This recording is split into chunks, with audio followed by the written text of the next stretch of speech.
everyone. Welcome to Download, where we bring you discussion and analysis from a Catholic perspective. Today's Thursday, August 31st, 2023. I'm Brad Eli here with my two co-hosts, Christine Niles and Trey Brock. Ex-cardinal Theodore McCarrick has been deemed incompetent to stand trial.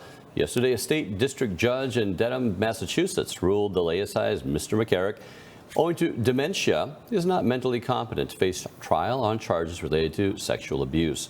The 93-year-old former prelate was facing 3 counts of assault and battery, accused of sexually abusing a teenager in the 1970s while at Wesley's College for a wedding ceremony. In a statement filed with the court yesterday, the victim in the case, James Grine, expressed doubt as to whether McCarrick is actually incompetent. And in exclusive comments to Church Militant today, Grine reflected, quote, "The devil tries hard to protect this thoroughly evil man." He went on to say, if just one of his fellow bishops spoke up, the world would be a different place. McCarrick was one of the most powerful men in the church for years and was deeply embedded in the Catholic hierarchy in the United States.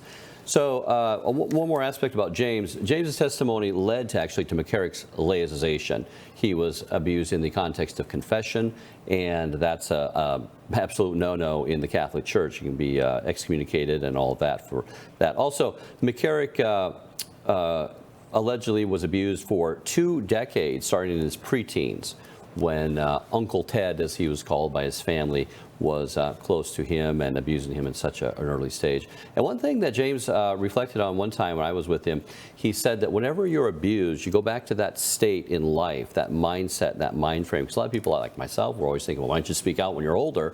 But every time the abuse happens, you go back to that early stage. It kind of like psychologically draws you back emotionally to that time. But Christine, let's talk to the audience. Everybody's wondering, okay, well, is he off scot-free? Is he just sailing off into the sunset? Is there any repercussions? What next? Right. So being incompetent, when you're ruled incompetent to stand trial, what it means is you are no longer able to fully understand the proceedings against you. And under the Constitution, you can't try somebody who doesn't understand what's going on. And in this case, he's been ruled to have dementia. He's 93 years old. So to be honest, I'm really not that surprised at this ruling. I mean, he's 93, he can barely walk. I don't know how well he comprehends things. I know James thinks that he's just faking it. I have no idea, but it's common at that age, you know, to develop dementia.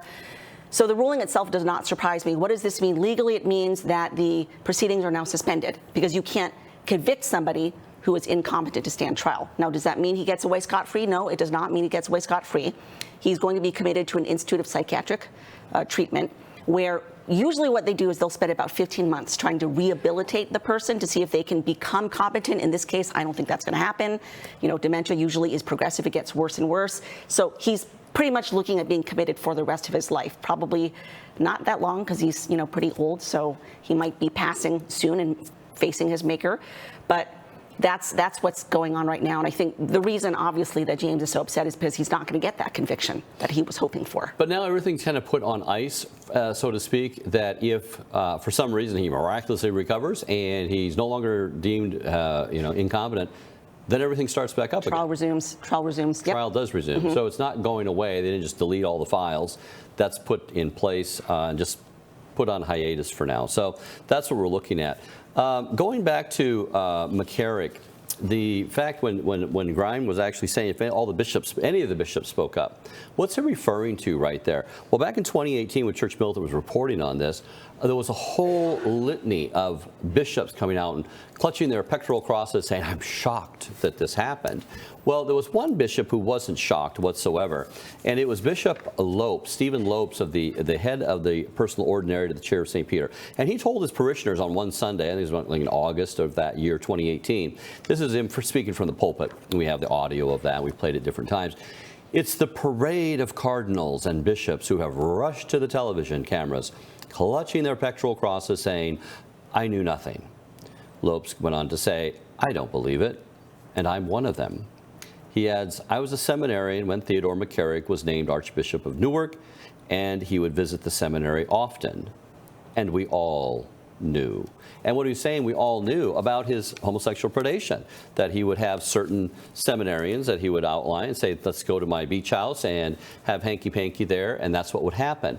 And it was his way, really, of gaining control of all the seminarians. You're going to play ball, you're going to be part of the clique, you're going to be the people who can keep their mouth shut and all this type of stuff. And that was a way of brokering power, really, and controlling everyone. So that whole environment went on for so long, and those people would be the ones who were fast-tracked to positions of authority. So everybody's dirty. Everybody has skeletons in their closet. And all you got to do is have one thing against you. So it's assured mutual destruction if anybody comes out and speaks on anything. Lopes here, as some of the other young bishops, were like, well, yeah, we should investigate this stuff. Why? Because they didn't have a track record. They didn't have anything in their closet that was going to blow them up. So they were like, well, of course you'd want to look into this. Who knew and that? And that was a big thing at the 2018 November General Assembly. They wanted to know, let's get into this. Who all knew? When did they know? How did McCarrick rise to power? And all of this. And that was all quelched by the Vatican, actually. So they just said, well, put all that. So that was really a shocking thing when the Vatican put that, pump the brakes on that in November. Well, I imagine that Lopes was talking about Cardinal Farrell, the famous video of him saying, "I was shocked," and he wasn't. I don't think he was the only one who came out with something like that as a reaction to all the McCarrick news. But yeah, I mean with this whole idea of people knowing what McCarrick was up to when he was abusing all of these people, I don't know what's the reason why you wouldn't say anything. I imagine that it's people who want to stay in the power curve. You're there, either a seminarian or a priest, or maybe even his fellow bishops, and he's the most powerful guy in the hierarchy in America, at least, probably around the world. I think it's safe to say that. But yeah, you speak out against him, and he's doing all these horrible things. Well, then you're kicked out of the power curve, and that goes back to, well, why are you a priest to begin with? So it's like, if you're a priest because you want to be in this power curve, well, then you obviously had bad intentions when you entered into seminary. Yeah, Cardinal Kevin Farrell, everybody knows, as you mentioned, that I was shocked. And this is a man who was McCarrick's personal secretary for 6 years, lived on the same floor of the same mansion in Washington, D.C. as McCarrick, personal secretary. And during the time of McCarrick's, abuse of seminarians, and from what I understand too, sometimes he would use his personal secretaries. I'm not necessarily accusing Farrell, but this is what I'm hearing from sources, that obviously his abuse wasn't restricted just to seminarians. It was also directed towards young boys, and McCarrick would very often take part in confirmations, that sort of thing, and he would actually point out to his secretary which young boy he wanted to have him come visit him. Really incredibly evil man. And for people like Farrell, to pretend as if, I had no idea, even though I lived in the same mansion with him for 6 years and I was his personal secretary, knew everything that he did. I had no idea about any of this. Cardinal Wuerl was another one who had to step down in disgrace because he was caught lying, caught red-handed lying, claiming that he didn't know anything about McCarrick's previous allegations. And then a sex abuse victim comes forward, Father Robert Sialek, and says, yes, you do, because I sued him, and you knew about that lawsuit back in 2004. His name was in the lawsuit. Yeah, and then Wuerl had to come out and say, I forgot. Sure, yeah, I forgot that America's most powerful bishop got sued for sex abuse, and I was named in. I forgot all about that, so you had to step down. Yeah, these guys aren't just, some backward bishop in some distant country. I mean, McCarrick was a kingmaker in this country. Vigano himself, back in 2014, 2015, McCarrick goes, one of the three that go to Wuerl, McCarrick, and Maradiaga, go to the Pope and are the ones who take out Vigano. Okay, so that is a situation where these guys have the ability to take out a standing nuncio in the country if they want, just by their own say-so. These guys are the ones who are the head of the Archdiocese of D.C. They're the power movers, and it's not just staying in a power curve there. You actually have allegations against yourself. You actually would blow up your own. You wouldn't just be not promoted quickly, but you're as dirty a sin as these other guys. They make sure that they have goods on you. So they know where all the bodies are. You covered up for this one priest, or you were told about this one priest who abused so-and-so. Reminds me back of the case with McCarrick, that McCarrick witnessed an incident of sexual abuse on the Staten Island. And he said himself, and I'm just bringing this up just to show you that these guys understand this mutual destruction. He said after he made this known to the Chancery, and the Chancery didn't do anything on it, that he was bulletproof. He told his own relatives that. His relatives have told us that he said that. They can't touch me. I know too much. So any of these, and this is why there's this McCarrick getting his fingers in the hanky-panky and all this right before they're ordained when they're seminarians. So I know what type of players these are. And when you talk about, Christine, about him picking out a person in the crowd, we've heard from others in the homosexual network that they can identify. How do they do it? We don't know. But they can identify a person who will actually have, maybe they don't have there's a certain driftiness about them, or there's a certain lack of demonic sense. There's just this demonic sense. Easy to control. Yeah. They know which one who will waffle. The ones that are homeschooled and principled and all that, they're not even going to bother with them. They can't touch you. Yeah. Well, I didn't know, because of the McCarrick stuff is over the past, 4 or 5 years, whatever it's been, it's just kind of overwhelming, all of the information. So I didn't know that the reason he was laicized was because of the abuse in the confessional. That's the one that actually ran all the way up to Yeah, so that is, and you talked about it, just a couple minutes ago, that is the absolute worst part of all this, is the spiritualizing the sin, so to speak. Yeah. So a guy in power or whatever, you have authority over these people and you abuse them. You use that authority to abuse these people, young, little boys, whatever it is, and then you make them feel bad by saying, "Hey, come into confession," and then you have the power to absolve their so-called sins. The whole thing is just like, it's the most demonic thing you could possibly imagine, Yeah, again, the people who are around who know what's going on, and it happens everywhere. It doesn't just happen like among clerics. It happens everywhere where you're afraid to say something. You know something's wrong. Everybody knows what's going on is wrong, and you're afraid to say something. You're afraid to speak the truth. And I really do think that the reason that happens a lot of times, especially with when you look at the bishops, it really is they know that there's a consequence for doing that, or there's a lot of uncertainty. If you do this, I don't know what's going to happen. Maybe I won't have this position of power. Maybe I won't have this authority that I really I joined seminary because that's what I wanted. But the whole thing, it's just spiritualizing the whole thing is the most demonic part of the whole. It really is, and which is why Catholic clergy abuse is some of the worst abuse ever of any kind of abuse, because you are a spiritual father who is absolutely violating your duty towards your flock in the worst way possible, taking advantage of the innocent, acting more like Satan than like Christ. And the impact it has on the victim. I work with many victims. I speak with them. I interview them, as you know, and we have to be very compassionate towards many of these victims, because plenty of the ones I've spoken to, they've left the faith. And I don't sit here in judgment over them because of that. I think it's unfortunate. I pray for them to come back, because I think you need the sacraments to heal you. That's the best way to heal you. But I've spoken to them before who have PTSD from the abuse they suffered by either a religious community or whatever. And when they walk into a church, they literally start getting panic attacks. They can't look at the priest. They can't be there at Mass. They literally get panic attacks. I know of one victim whose own priest has given her a dispensation and saying that, you're suffering. I consider this an illness, and I'm going to give you a dispensation from having to attend Mass every Sunday, because I don't want you to have to go through this terrible suffering until you are ready to come back. So this victim is going through counseling and therapy to help rehabilitate herself. The point is, she wants to eventually come back, but she can't right now. So we really have to have a lot of compassion towards these victims, because just how incredibly destructive and damaging and demonic clergy abuse is. Well, I think the answer, you hit on it a little bit earlier about seminary. You got to, when you join seminary, that's why they want you to have, most seminaries I know the more traditional ones, they want you to have a little bit of life experience. They don't want you, the traditional seminaries I know, you just get out of high school, they don't want you to just hop right in. They want you to have some life experience. They want you to be at a level of maturity before you enter seminary. With the little boys, little girls being abused, there's nothing they can do about that. Hopefully their father is not letting that happen. But so that stuff is just it's awful and it's evil, and there's nothing they can do about that. But if you're a seminarian, you're mature. It's how can you get abused, really? I don't really buy that.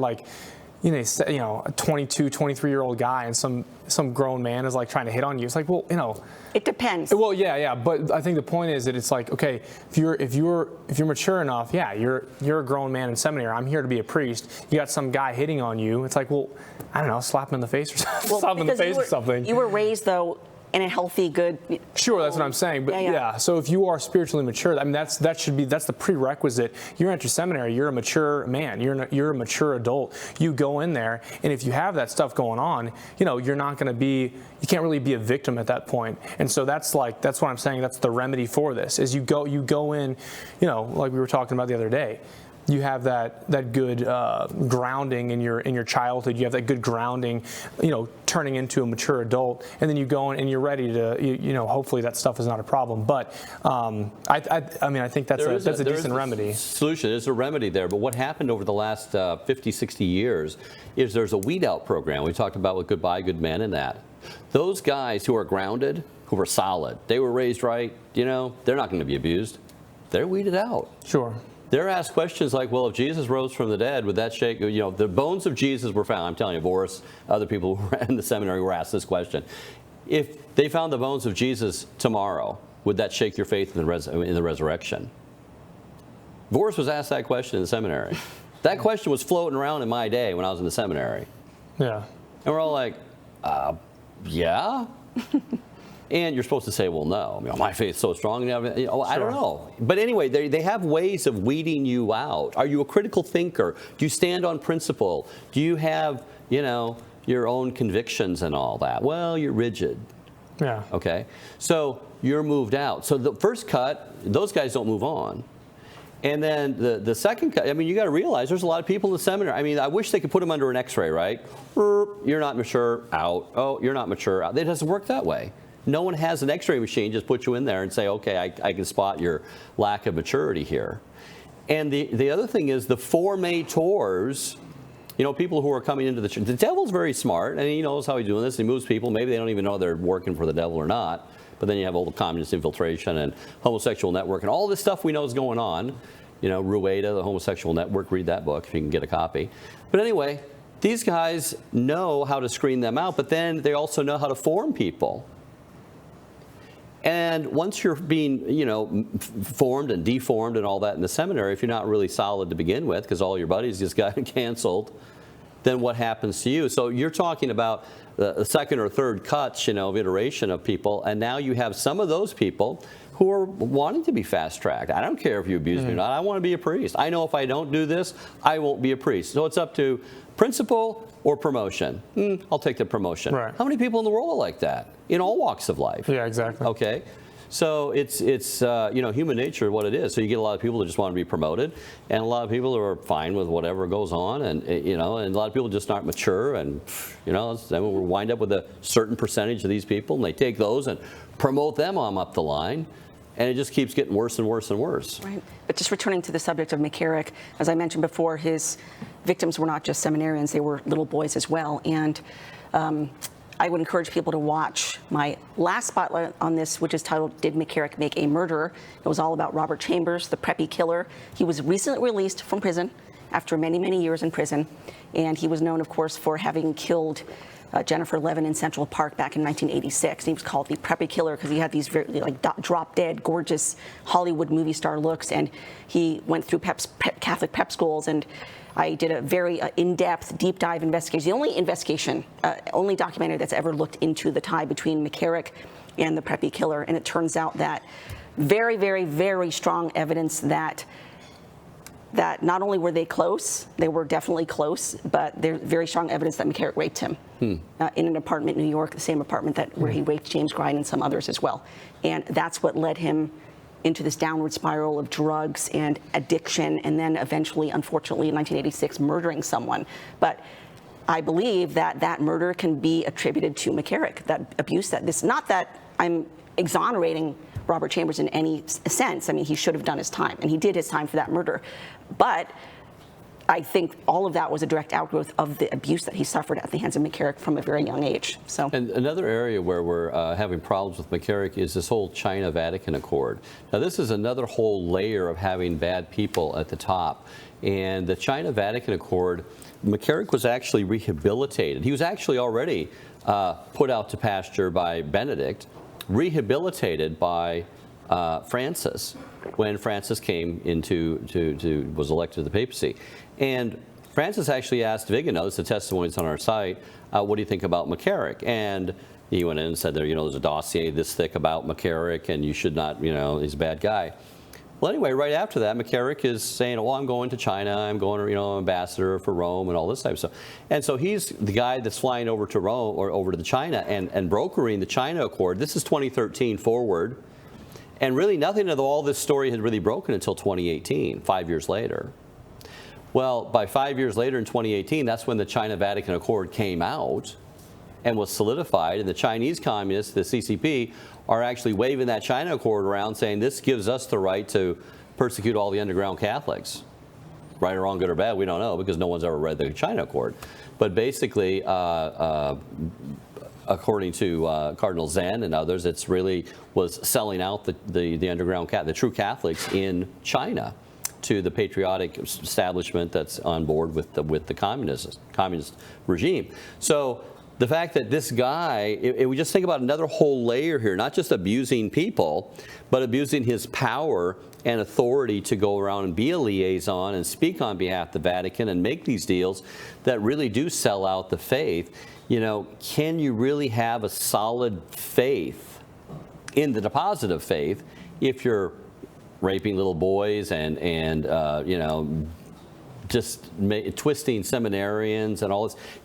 What's your level? Really, can you have much faith? So if he's brokering a deal that's just very lucrative, he understands money, he's very good at raising money, McCarrick was, that brings in untold millions every year to the Vatican, does he really care about the faith aspect of that?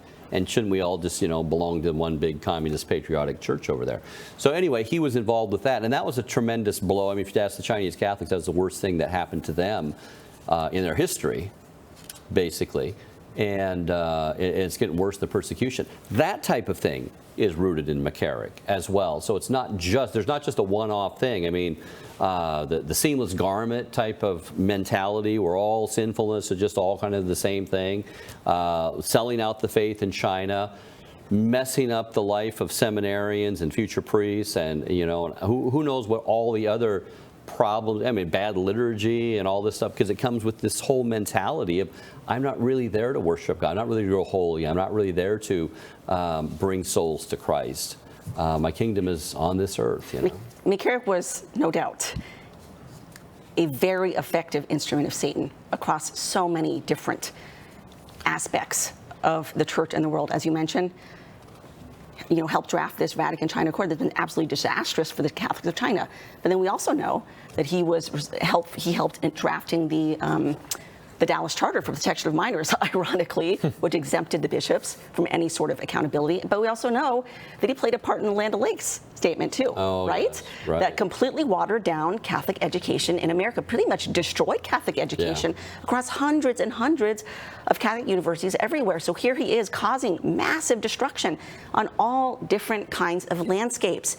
And I'm just thinking, wow, Satan really used this man, who I have no doubt he was an infiltrator, no doubt whatsoever. I don't think he was one of these good guys who came in with like good intentions. I think he was definitely some sort of plant or infiltrator or possibly even a Satanist, because we do have that in the church, even among cardinals, Bernardine, and wow, Satan really succeeded with this one. Yeah, the one thing, you always think about somebody that worked for Satan or whatever like that, as this terrible, evil, you'd be able to spot them a mile away, but really it's not the case. Even the Satanists themselves would say you'd never be able to spot a Satanist, a serial abuser Satanist. Now, they're the most polite, normal, whatever, good-natured people you'd ever notice, and something just flips or whatever. And very charismatic. Very charismatic as well, because McCarrick was known to be very charismatic. People liked him. They laughed at his jokes. He knew how to, hobnob with all the best. And what I hear, too, from victims is abusers also, like priest abusers or even nun abusers, the best ones, not best, but you know what I mean, they tend to be very charismatic. Yeah. And I've seen everybody case likes them. after case where it's like the most popular priest in the diocese, and he turns out to be the worst pedophile, or the most popular nun in the community. And she turns out to be a pedophile. It's amazing. They have this knack for being very charismatic. There's a psychologist from, I think, like 70s, 80s. His name is Dr. M. Scott Peck. I forget the book, but he talks about how a lot of the people who are actually mentally ill, they're not like the people who everybody thinks are crazy. It's the people who actually seemingly have their lives together, and they've got everything kind of under control. Those are the people that he comes and, he would do sessions with them for years, and they were just the most evil people that he had ever met. But with all of this, and Christine, I watched the interview you did with James Grine a couple years ago, just to kind of prep for this a little bit, and the whole point of all this, I think, is, good still comes from all of this evil. That's the whole point of the faith. And James, he was talking about how he teaches kids how to play tennis, and he tells them, he's like, when you go home, tell your parents you love them. And he tells the parents, like, make sure, so he uses his suffering, and it seems like he's doing some good things there. And he talked about how the family has to be reunited. But I don't know, there's a common phrase in sports. They say have a short-term memory, not in the sense you forget what you did, but you don't fixate on the past, because if you do that, then there's absolutely no way you can actually grow. There's no way you can move forward. And so, as we know, like with the faith, suffering in your life, you're called to suffer well. You're called to embrace that and suffer well through it, and that's how God brings good out of it. And even with a sinful past, God brings good out of that when you have that contrition, when you have that true sorrow, and that's where He can work with that. And so, good comes from all of this. Good comes from evil, and so there's a message of hope there. There's a message of growth and whatnot. But this stuff it's so evil, and so maybe it makes sense that the amount of evil there is a lot of potential good that can come from it. I think the best words I ever heard was from Benedict, who said, "God wins in the end." So we don't have to pray that God allows us to win, but we have to be on His winning side in the end. Thank you so much for joining us for today's episode of The Download. A note before we go to Church Militant, we'll be stepping away for the Labor Day holiday, a 4-day weekend. No download tomorrow and not on Monday. Our regular programming will return on Tuesday, September 5th. Now, please join us as we finish in prayer, begging Our Lady's intercession for our nation and our church. In the Father, and the Son, and the Holy Spirit. Salve Regina, Mater Misericordiae, vita dulcedo et spes nostra salve. A te clamamus exules fili heve, a te suspiramus gementes et flentes, in hac lacrimarum vale. Ergo advocata nostra, illos tuos misericordias oculos, ad nos converte. Et Iesum benedictum fructum ventris tui, nobis post hoc exilium ostende. O clemens, O pia, O dulcis Virgo Maria. Amen. In the Father, and the Son, and the Holy Spirit. Amen. Thanks again for joining us for the Download. We premiere a new episode like this every weekday, 5 p.m. Eastern Time, from all of us here at Church Militant. God bless you.